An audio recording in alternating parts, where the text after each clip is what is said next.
What the fuck? Are you kidding me right now? Company man, bro. That is... Alright. So I have hooked up fiber to, I think, anything. I mean, I've done doctor's offices. I've done fire departments. I've done like 5 or 6 fire departments, 5 or 6 police stations. This one dude, this one guy that I hooked up fiber to, even though it's pornography, I mean, I've hooked up OnlyFans people. They had a fucking whole studio and shit. So when I say I've hooked up most every type of business that you can imagine, I've never hooked up a circus, bro. All right, so this is like the Eastern Shore Preakness. I don't know what the fuck is going on over here, but there's horses for sale. There's hundreds of horses just out there chilling. I guess you can buy them. I must assume you can buy them. But it's Monday morning. Nobody wants to be here on Monday, you know. But what we have here is a very interesting hustle. Basically, the white building, roughly, is where my customer is. It's an industrial customer. So this is different. This is a different splitter combination than you would run in a neighborhood where 30 people might sign up, but you know, down yonder, that was actually my customer right there. Down yonder, Sean is, and you know, we shot the OTDR. I picked 5 random. So from here, my pond, my pop is 6,530 feet roughly away from where we're at right now, and my splitter location, it's roughly 1,000 feet away from where we're at. So what happened, I'm guessing, is when they pulled this in, obviously they used the excavator. We always use the excavator. Why not, you know? But I'll show you. Let me show you what happened here. Let me see if I turn my light on and just kind of go through what damage we're about to deal with here. Here we go. So, obviously, you can kind of see we got an in. Well, what happened to their in here? So, they busted the conduit right there, and as they pulled it in, it burnt through where it was busted, and it burnt the box too. So basically what I under the assumption, so I shot the OTDR on 5 random fibers down of this, south of this, or whatever, and all 5 of them gave me different measurements. One of them is broken roughly at the stop sign. One of them said it was broke 30 feet away. One of them said it was broke 0.2 kilometers or whatever away, and then the other one said it was actually made it all the way down. But you know, if there's multiple fibers broken, then you gotta kind of do it, you know. So what we're gonna go ahead and do today is we're gonna rebuild this mid slit entry.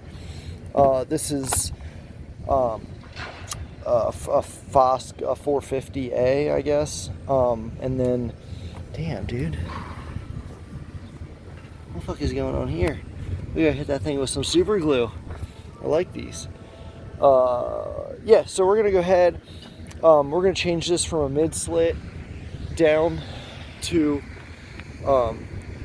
Sean. He's a good hike down the road, I guess.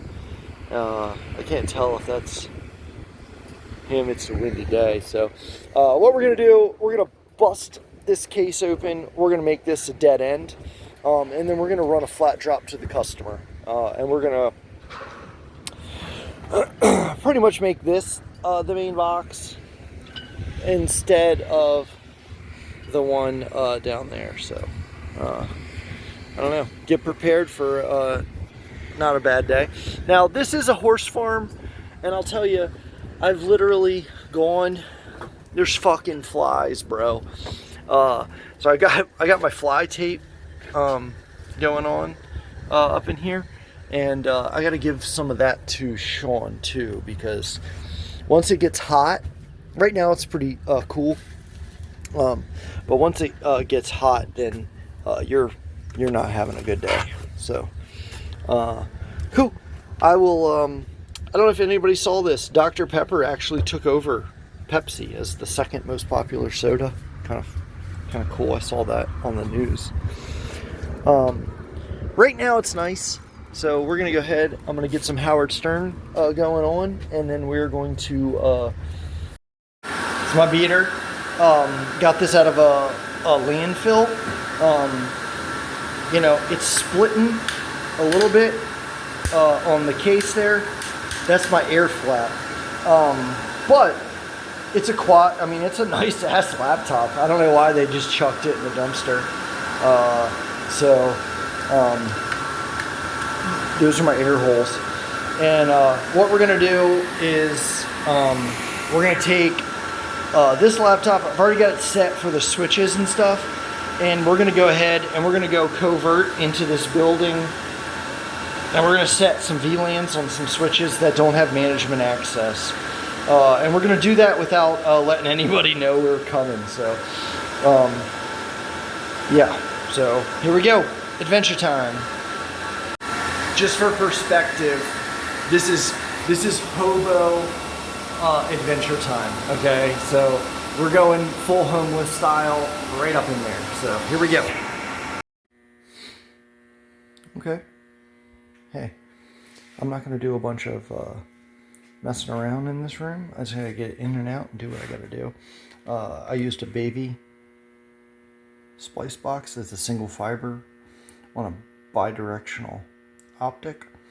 The other bidirectional goes to the neighboring building. I've got a single receptacle which I installed. Yep. And then one is hooked to the switch direct, and one's hooked to that battery, which the battery is questionable at this point. It's been 3 years. Probably gonna pull that thing soon. I'm sure. Whoa, we got Bell Atlantic up in the house. So we're gonna go ahead and we're just gonna real quick hook our laptop up to this. I gotta throw a few VLANs through it, and then I'm out of here. Who wants to pull some cable in the rain? This box got, I don't even know, completely obliterated. We were trying to figure out how, but as you can see, the cable's moving at a snail's pace. But that's only because what we're doing is we're around the corner. You can't see it. There's my van, but like around that corner there, you'll see they just got the excavator, and then they're just driving it like 500 feet at a time. And that way it's not, you know, not too crazy. Kirk's down there. He's packing that up. Oh, excuse me. This is a 48 count cable. This is the Corning fast access, which I have grown fond of. I do not like the unarmored version, which we accidentally got one time. It's too sketchy to mess around with. Yeah, so I think we're like 33,000 feet, 3,500 feet, something like that. But